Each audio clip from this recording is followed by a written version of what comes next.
I'm Julia Lee, an equity strategist at Bell Direct, and welcome to this weekly update where we have a look at what some of the different investment houses have been saying.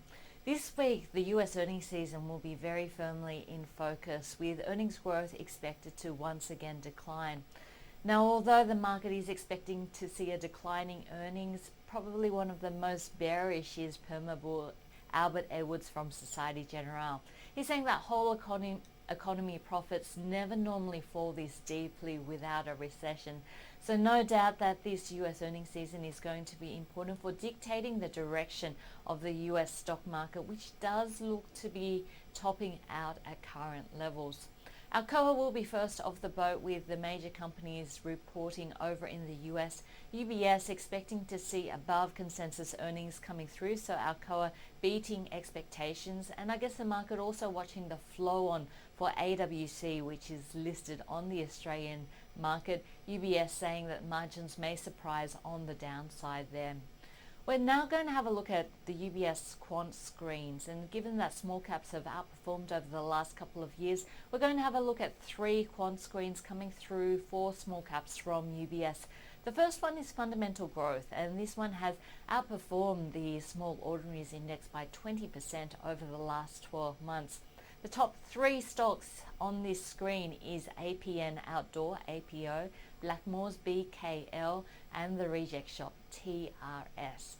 Moving on from fundamental growth to intrinsic value, and unfortunately this one's underperformed the small ordinaries index by 4.3% over the last 12 months.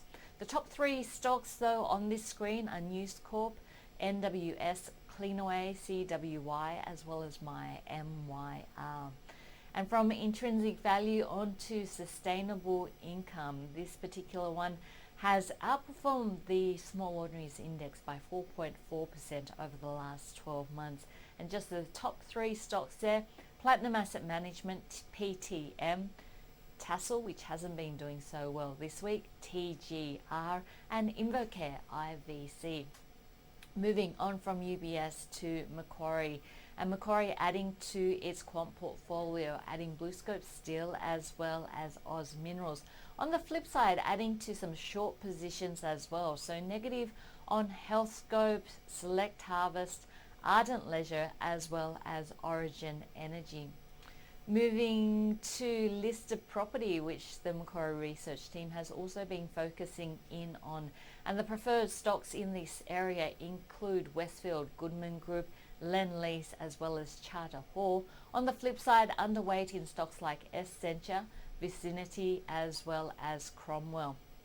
So that's Macquarie analysts. We're now going to move on to Goldman Sachs and some key calls out by the company.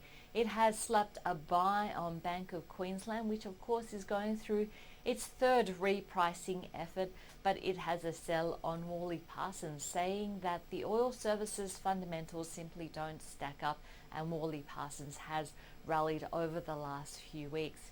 And finally, if you think that the Australian dollar is going to continue to fall, as it has been this week, then you'd be looking at exporters and company with US dollar earnings streams.